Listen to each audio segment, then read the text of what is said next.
Study point official में स्वागत है दोस्तों। आज हम लोग एनटीपीसी सीबीटी 1 में पूछे गए मैथ के कुछ मोस्ट इंपॉर्टेंट क्वेश्चन को देखेंगे जो आगामी सभी एग्जाम के लिए दोस्तों काफ़ी महत्वपूर्ण साबित होगा। जैसे आपका एनटीपीसी सीबीटी 2 हो, ग्रुप डी हो, एसएससी जीडी हो इत्यादि, यानी दोस्तों कोई भी एग्जाम के लिए बहुत ही महत्वपूर्ण होगा। तो चलिए दोस्तों आज का पहला क्वेश्चन देखते हैं। देखिए बोल रहा है कि ओ केंद्र वाले एक वृत्त पर वृत्त के बाहर स्थित एक बिंदु P से खींची गई एक स्पर्श रेखा PT वृत्त को बिंदु Q पर स्पर्श करती है। यदि PQ का लंबाई जो है 30 सेंटीमीटर है और वृत्त का व्यास जो है आपका 32 सेंटीमीटर है, तो OP की लंबाई कितनी होगी। देखिए दोस्तों इसको एक डायग्राम से समझते हैं। ये आपका एक सर्कल हो गया, ठीक है, और एक बाह्य बिंदु ये दोस्तों आपका P से इस पे कोई स्पर्श रेखा खींचा गया है, ठीक है, स्पर्श रेखा। दोस्तों ये आपका दिया हुआ है क्या, क्वेश्चन को एक बार फिर से पढ़ लीजिए। स्पर्श रेखा PT और वृत्त को बिंदु Q पर स्पर्श करता है, यानी दोस्तों ये तो आपका Q पर यहाँ पे स्पर्श कर रहा है, ठीक है, और PT का दोस्तों बात बोल रहा है, यानी ये दोस्तों PQ को आगे बढ़ा के बात कर रहा है, ठीक है।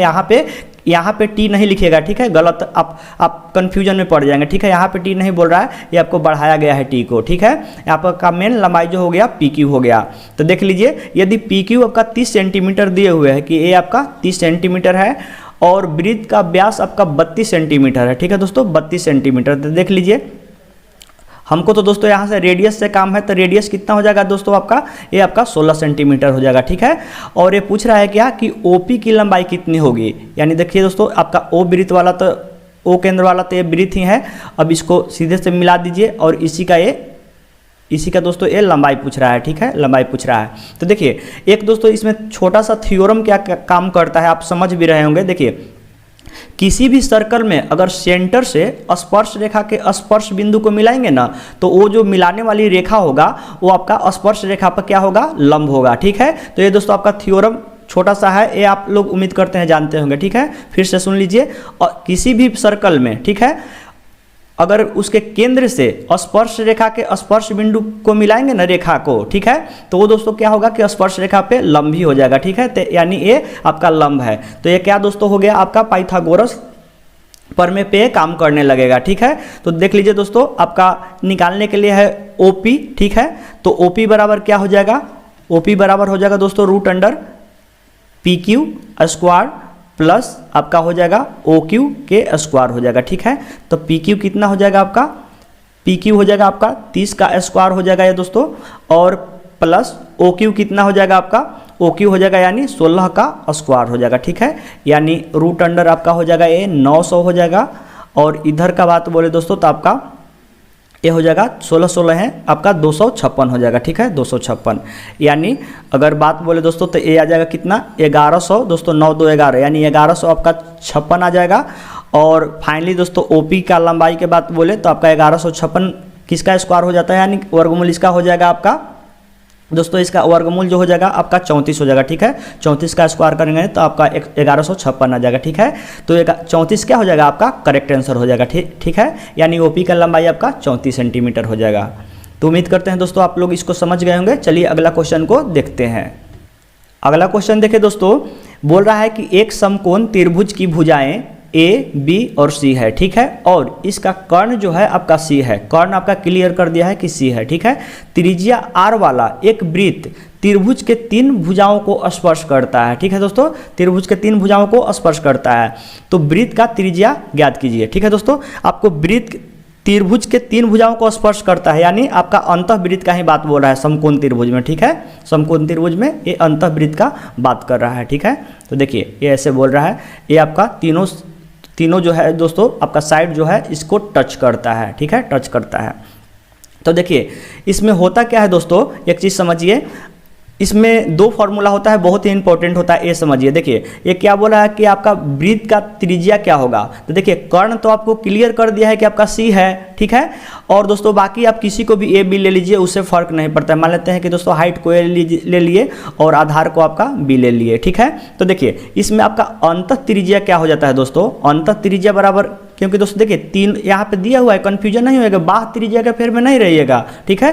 त्रिभुज के तीनों भुजाएं को स्पर्श करता है। जो आपका R रेडियस वाला आपका जो सर्कल होगा वो तीनों साइड को टच करता है, ठीक है। अगर तीनों शीर्ष को टच करता तो वो बाहरी वो आपका बाह्यवृत्त हो जाता है, ठीक है, तो उसका आपका रेडियस अलग हो जाएगा, ठीक है, तो उसको हम बता देते हैं। तो ये आप क्लियर हो जाइए, ये आपका अंतः स्पर्श करेगा ना, तो आपका अंतः त्रिज्या के बारे में बोल रहा है, ठीक है, समकोण त्रिभुज में। तो होता क्या है दोस्तों, आपका बता देते हैं याद करने का तरीका। समकोण वाला छोड़कर साइड को ये दोनों का आप ऐड कर लीजिएगा, यानी a प्लस आपका b हो जाएगा, और आपका माइनस हो जाएगा दोस्तों, जो कर्ण होगा वो आपका माइनस हो जाता है, ठीक है, अब बट्टे आपका 2 हो जाता है, ठीक है। तो उम्मीद करते हैं दोस्तों समझ गए होंगे, ठीक है।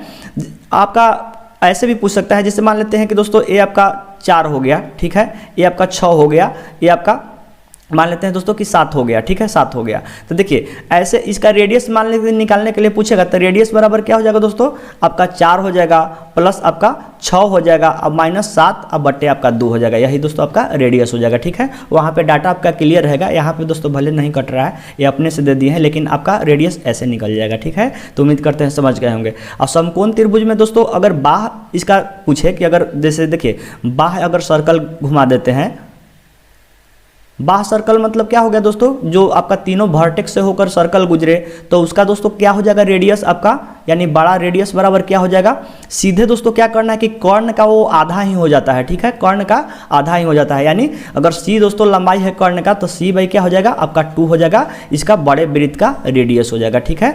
तो उम्मीद करते हैं आप लोग इसको भी आप लोग अच्छे से समझ गए होंगे, ठीक है। तो देख रहे होंगे कितना छोटा छोटा क्वेश्चन पूछता है, केवल बेसिक पूछता है, ठीक है। आपको थोड़ा सा बेसिक नहीं कंसेप्ट क्लियर रहेगा तो दोस्तों आपको नेक्स्ट करना पड़ जाएगा, ठीक है, इसलिए आप लोग थोड़ा बेस क्लियर करते चलिएगा, ठीक है। तो चलिए दोस्तों उम्मीद करते हैं समझ गए होंगे इस क्वेश्चन को भी, और अच्छा लग रहा होगा तो सब्सक्राइब कर दीजिएगा। चलिए अगला क्वेश्चन देखते हैं। अगला क्वेश्चन देखें दोस्तों एक बात और समझ लीजिए कि एनटीपीसी सीबीटी 1 जो एग्जाम लिया था वो दोस्तों फार्मूला बेस मेन पूछा था, ठीक है। आपको फार्मूला सभी एंगल से सभी टॉपिक से कंप्लीट होना चाहिए, ठीक है। तो आप मैक्सिमम से मैक्सिमम मैथ को सोल्व कर सकते हैं, ठीक है, इस किसी भी क्षेत्र में रहे। अब देखिए दोस्तों ये जो फार्मूला है आपका डायरेक्ट इसका फार्मूला ही होता है, ठीक है, और ये बहुत ही हाईलाइट फार्मूला है, आपको कहीं भी देखने के लिए मिल जाएगा, ठीक है।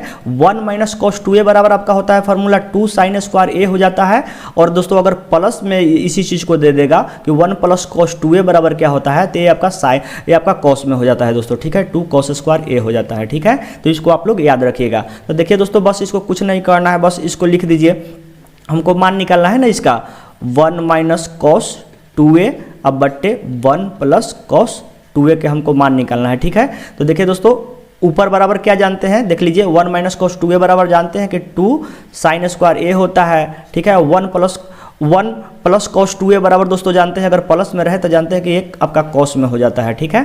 तो यहाँ पे आपका हो जाएगा 2 cos स्क्वायर a हो जाएगा, ठीक है। तो आपका 2 से 2 खत्म हो जाएगा, और ये क्या आ जाएगा दोस्तों, ये आपका tan स्क्वायर a आ जाएगा, ठीक है, tan स्क्वायर a। अब दोस्तों समझिए तो देखिए तो cot a बराबर आपका दिया हुआ है 1/√3, तो tan a बराबर दोस्तों क्या हो जाएगा, सीधे उलट जाएगा, क्योंकि tan a into cot a बराबर क्या होता है 1 होता है, तो ये आपका उल्टेगा तो क्या हो जाएगा, tan a का मान आपका √3 हो जाएगा, ठीक है। बस दोस्तों tan a का मान रख दीजिए, आपका आंसर आ जाएगा। तो tan a का मान कितना है आपका √3 है, तो √3 का ये होल स्क्वायर हो जाएगा, स्क्वायर हटेगा तो आपका रूट खत्म हो जाएगा, तो आपका 3 जो हो जाएगा वो आपका करेक्ट आंसर आ जाएगा, ठीक है। तो उम्मीद करते हैं दोस्तों इसको भी आप लोग अच्छे से समझ गए होंगे। चलिए अगला क्वेश्चन देखते हैं।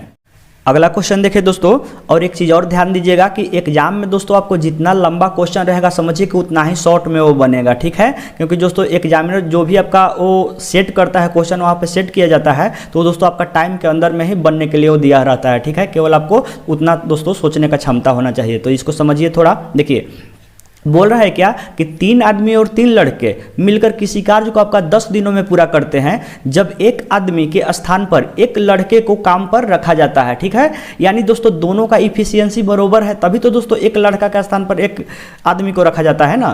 तो बोल रहा है कि यह कार्य जो है आपका 12 दिनों में पूरा हो जाता है। तो देख लीजिए 2 आदमी और 2 लड़के मिलकर इस कार्य को कितने दिनों में पूरा करेंगे। तो देखिए तो यहाँ पे आपका दोनों का इफिशियंसी आपका बराबर है ना, यानी एक आदमी बराबर आपका क्या हो जा रहा है, एक आपका लड़का हो जा रहा है, ठीक है दोस्तों, एक लड़का हो जा रहा है।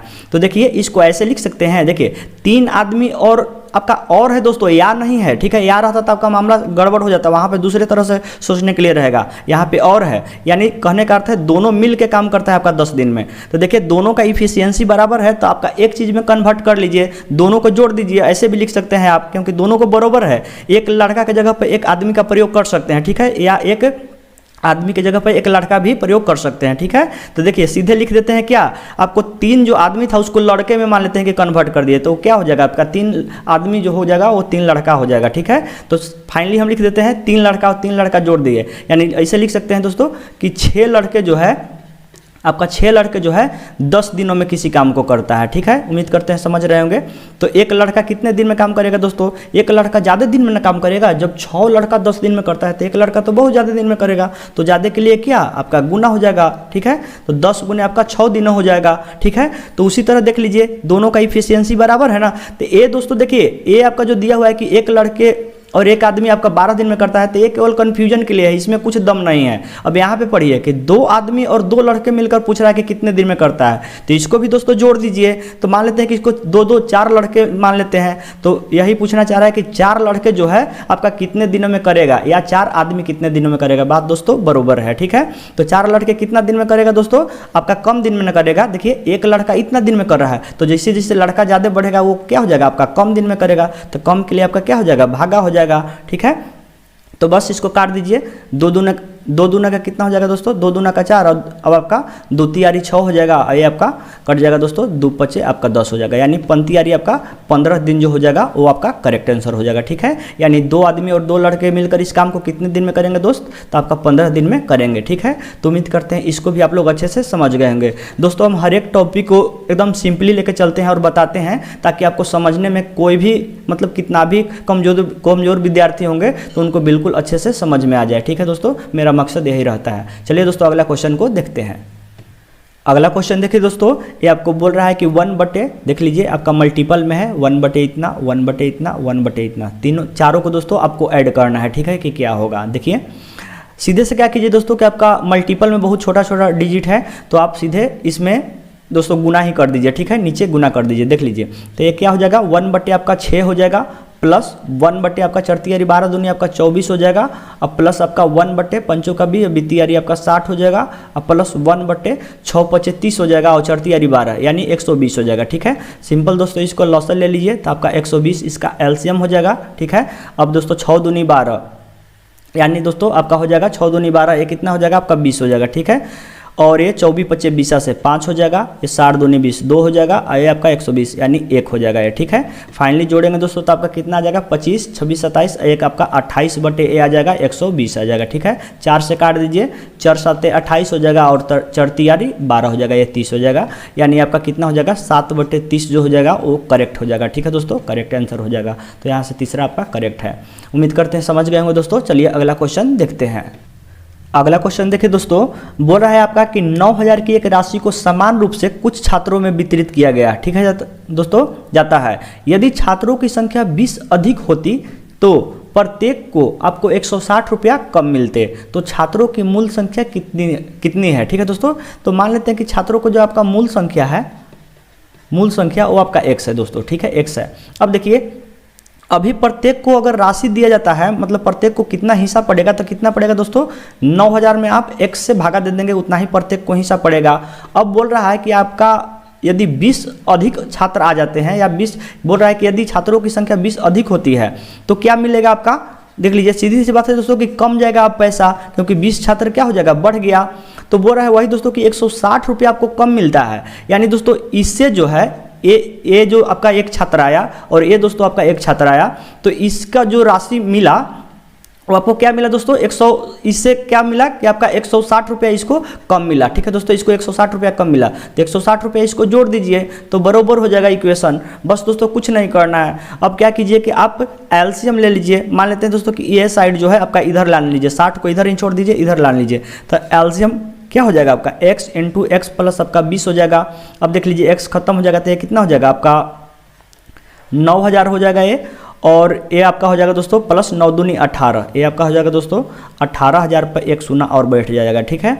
और ये आपका माइनस हो जाएगा कितना आपका 9000 इधर हो जाएगा, 9000 x हो जाएगा ये, ठीक है, क्योंकि आपका x प्लस 20 कट जाएगा, आपका x बच जाएगा, आपका 9000 x हो जाएगा इधर से, ठीक है, बराबर आपका 160 हो जाएगा, ठीक है। तो ये आपका इधर से इधर खत्म हो जाएगा, ठीक है। अगर दोस्तों मान यहाँ पे आप सिंपली आप करेंगे तो द्विघातीय समीकरण पे आ जाएगा और ये काफ़ी लंबा आ जाएगा, ठीक है। तो यहाँ से मान पुट करके रख के देख सकते हैं कि x के किस मान के लिए, क्योंकि हम लोग x ही ओल्ड माने हैं ना, तो x के किस मान के लिए इधर वाला जो RHS आता है वो आपका 160 आता है। तो दोस्तों अगर 25 अगर इधर वैल्यू रख देते हैं 25 तो आपका 160 आ जाएगा। इस फंक्शन में आप 125 रख देते हैं खलिए तो आपका 160 आ जाएगा। ठीक है, तो दोस्तों आपका 25 जो हो जाएगा वो क्या हो जाएगा, आपका करेक्ट आंसर हो जाएगा। ठीक है, तो उम्मीद करते हैं समझ रहे होंगे। चलिए अगला क्वेश्चन देखते हैं। अगला क्वेश्चन देखिए दोस्तों, बोल रहा है आपका कि 50 और 100 दोनों को छोड़कर, ठीक है दोस्तों, के बीच कितनी ऐसी संख्याएं हैं जिनमें अंक 5 होता है और अंक जो होता है वो आपका 5 से पूर्ण रूप से डिविजिबल होता है। ठीक है, यानी 5 से अगर भागा देते हैं उस संख्या को तो आपका शेषफल जो है वो 0 आता है। ठीक है, तो देखिए तो दोस्तों 50 को तो लेना नहीं है और न ही 100 को लेना है। ठीक है, इसके बीच वाला संख्या को ही लेना है। ठीक है, और उसमें अंक क्या होना चाहिए, एक कम से कम अंक उसमें जो होना चाहिए 5 होना ही चाहिए। ठीक है, उस संख्या में। ठीक है, और वो दोस्तों 5 से पूर्ण रूप से डिविजिबल होना चाहिए। वो क्या वो संख्या ऐसा बनेगा, तो देखिए दोस्तों आपका 55 जो हो जाएगा वो 55 में दोस्तों 5 तो है ही है। ठीक है, कोई ये दोस्तों जरूरी नहीं है कि दोनों 5 होना चाहिए, मतलब 5 संख्या होना चाहिए, लेकिन ठीक है कोई जरूरी नहीं है कि दोनों संख्या 5 होना चाहिए। ठीक है, लेकिन 5 आपका होना चाहिए एक, ये बोल रहा है। तो देखिए दोस्तों ये आपका 5 से पूर्ण रूप से डिविजिबल हो जाएगा। अब दोस्तों देखिए 10 आपका जो भी आप फर्क लेके चलेंगे 10 पर तो आपका सारा संख्या हो जाएगा। आपका 65 अगर लेते हैं दोस्तों तो 65 भी आपका देखिए इसमें भी आपका 5 है। ठीक है, और ये 5 से पूर्ण रूप से डिविजिबल है। अगर दोस्तों 75 की अगर दोस्तों बात करें तो ये भी आपका 5 से पूर्ण रूप से डिविजिबल है, इसमें भी 5 है। ठीक है, और आप बीच में संख्या चेक कर सकते हैं दोस्तों, कोई भी नहीं हो सकता। जैसे मान लें कि 76, 77 ये सब लेते हैं। ठीक है, तो ये दोस्तों इसमें तो आपका 5 है ही नहीं है। ठीक है, आपका 5 तो वही ना हो सकता है दोस्तों, 65 हो सकता है, 75 हो सकता है, आपका 85 हो सकता है। ठीक है, 85 होगा तो देखिए ये भी आपका संख्या हो जाएगा। ठीक है, ये भी आपका 5 से पूर्ण रूप से डिविजिबल हो जाएगा और इसमें भी आपका 5 है। अगला क्या हो जाएगा संख्या दोस्तों, आपका 95 हो जाएगा। ठीक है, ये भी आपका हो जाएगा।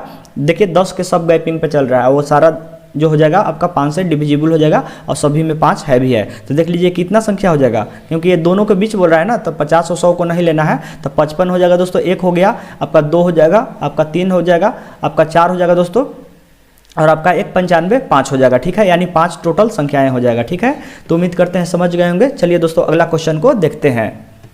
अगला क्वेश्चन देखिए दोस्तों, ये भी बहुत अच्छा क्वेश्चन है दोस्तों, हाई एंड डिस्टेंस का। देखिए बोल रहा है कि एक इमारत में बनी एक खिड़की तल से 10 मीटर ऊंची है। ठीक है, खिड़की से तल पर बिंदु P का अवनमन कोण जो है आपका 30 डिग्री है।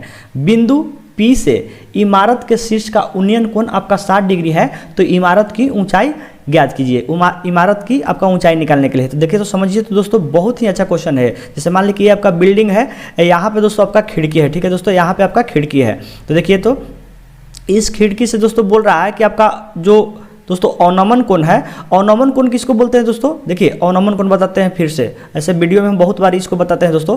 अवनमन कोण बोलते हैं ना जब ऊपर से आँख, जब ऊपर से दोस्तों आँख से कोई नीचे की ओर वस्तु देखते हैं ना, तो ये आपका जो आँख पर कोण बनता है ना, इसको अवनमन कोण बोलते हैं। ठीक है, अवनमन कोण बोलते हैं। तो ये दोस्तों आपका 30 डिग्री अगर होता है तो देखिए ये आपका क्या हो जाएगा, ये आपका दो समानांतर रेखा हो जाएगा ना। देखिए ए रेखा और ए रेखा, कोई एक आपका तिर्यक-छेदी रेखा ये काट रहा है, तो आपका एकांतर कोण बराबर होने के चलते ये भी क्या हो जाता है आपका 30 डिग्री हो जाता है। ठीक है, और यही बिंदु को क्या बोल रहा है, ए पी बोल रहा है। ठीक है, पी बोल रहा है। अब समझिए बोल रहा है कि P से इमारत के शीर्ष का उन्नयन कोण। अब उन्नयन कोण समझिए दोस्तों किसको बोलते हैं, तो उन्नयन कोण बोलते हैं दोस्तों ना कि नीचे से, उन्नयन कोण बोलते हैं दोस्तों कि नीचे से, अगर नीचे से दोस्तों आंख से हम देख रहे हैं तो आंख पर जो कोण बनता है, देखिए एक कोण बन रहा है तो वो दोस्तों आपका उन्नयन कोण कहलाता है। ठीक है, तो वो आपका आंख पे जो नीचे वाला कोण बना है तो कितना बन रहा है आपका 60 डिग्री बन रहा है। ठीक है, 60 डिग्री बन रहा है। तो देखिए ये आपका दिया हुआ है कि P से इमारत के शीर्ष का उन्नयन कोण आपका 60 डिग्री है।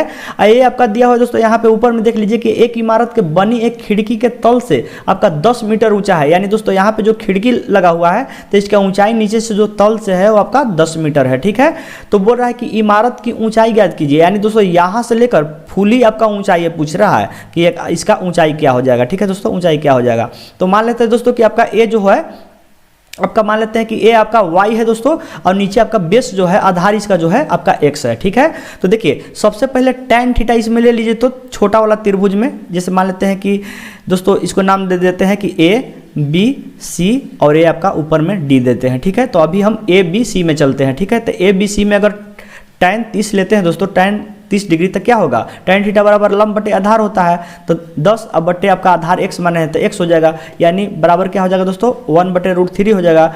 यानी x का मान कितना आ जाएगा आपका 10√3 3 आ जाएगा। ठीक है, अब दोस्तों क्या कीजिए कि BCD यानी बड़ा ट्रायंगल में चल दीजिए। ठीक है, तो बड़ा ट्रायंगल में tan 60 बराबर क्या लिख सकते हैं दोस्तों, tan 60 थीटा बराबर लिख सकते हैं लंब बटे इसमें भी आधार लिख सकते हैं। तो लंब कितना हो जाएगा आपका 10 हो जाएगा और प्लस ए वाई भी जुटेगा क्योंकि बड़ा त्रिभुज में बात कर रहे हैं। तो 10 प्लस वाई हो जाएगा और प्लस आपका कितना हो जाएगा बटे आपका दोस्तों हो जाएगा आधार, तो आपका x आधार मान है तो आपका x ही हो जाएगा।